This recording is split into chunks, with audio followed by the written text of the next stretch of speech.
आप नहीं मतलब मैं बोल रहा हूँ कि इसको कैसे खाली करना है.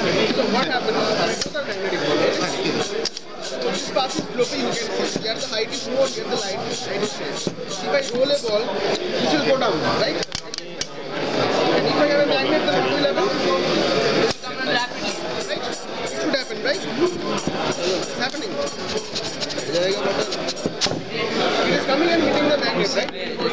Yeah. This one will also come and hit the magnet. But what happens if I roll both of those together? The magnet is attracting, right?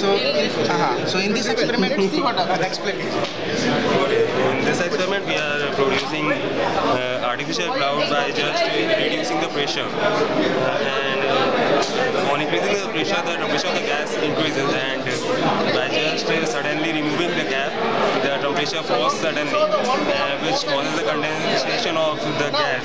We are using here alcohol, so it condenses and forms a cloud. So